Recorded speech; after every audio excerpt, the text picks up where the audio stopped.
If you're only tuning in now, my name is Ella and I am little by little, bounce by bounce, learning more about this fabulous game from the experts here at the Vodacom Bulls. I'm sitting knee to knee, face to face, and today I have the privilege of speaking with Vice Captain Arno Botha.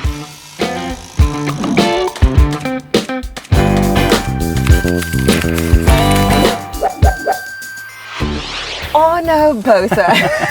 I'm going to call you Arno. Can I do that? You have, forgive me for being personal, but I'm just that personal type. You've got nice big shoulders. Do you think it comes in handy for when you have to carry all the responsibility of being vice captain of the Vodacom Blue Bulls? No, I wouldn't say that I have anything to do with it. Stop it. You don't use your shoulders? So, as vice captain, obviously you are supportive of the captain.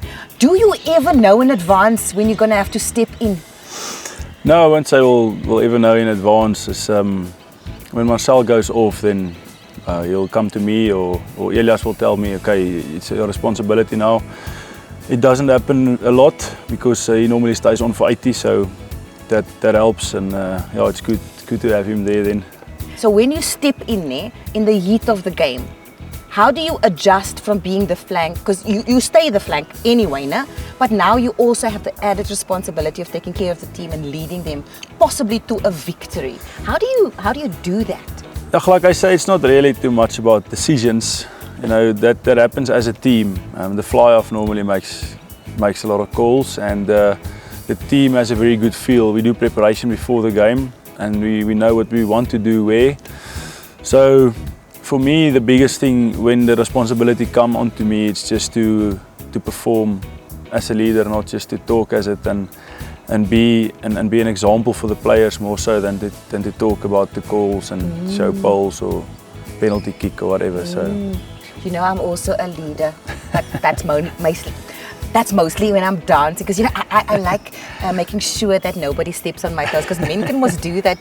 Do you dance? Yeah, I dance, but I won't step on your toes. Oh, you're a gentleman too. I'm flat-footed, but I won't step on your toes. I'm forward, so it's okay. You have other talents. So what I want to know, when things go wrong, because that's always when you see the true character of somebody. What do? How do you adjust? Normally, when it goes wrong, when something goes wrong, we'll be behind the posts. So we have a thing there where we get together and we talk about what went wrong, and that is. You don't discuss each other's hairstyles there because I see you guys just clumping like so when another team is trying to. I think Cornell sometimes work out dances. That happens, but we have to get his attention then back to the game. That happens sometimes, and then obviously his hair also. He talks about his hair a lot, but we just get him back to the game, and then we go about what went wrong. Why did they score a try? So here by Bright Rock now, we have a love change philosophy. What is it, or how do you approach change? Do you love it by now? Yeah, obviously. I think we all got used to change in the last 2 years with COVID. So I think our biggest thing was to adapt to change, in 2020. And that's, I think, why we were successful in that year. Because we were the quickest to adapt to change. Obviously things changed a lot in that year. So I think the team and the player that can do that the best is the guy might be the guy that will get out to the top even quicker and even more so. So that is definitely something that you have to love, because I don't think there's anything that's not changed in the world. So. And the thing that I also really love about there's so many lessons. Like you can even see in an 80-minute game. I've now watched a few, but not that I understand, but I can see the lessons happening. What is the biggest lesson for you from rugby now that you can use in your life outside rugby? Yeah, for me it probably is to work with people and treat all kinds of people the same, because you come to a place where you see people treat you differently than someone else, and at the end of the day everybody is still the same, it's still human beings. I might not know much about rugby, but I do watch a game or two now and then, and I've seen it's like 40 lessons per game. Oh wow, lots. In your life in rugby now, what is the biggest lesson that you've learned that you can go use outside of rugby?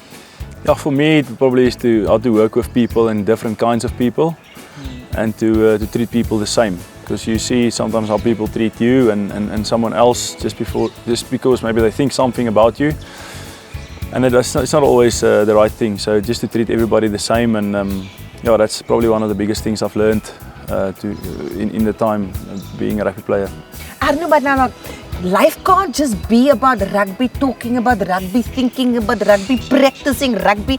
What do you do outside of rugby? Do you have hobbies? Yeah, so I like playing games. I have a PlayStation. I like playing PlayStation. Oh, you and my husband can talk. I lose him. I become a grass video with games, not with rugby. But yeah, oh, games, okay. And then obviously golf.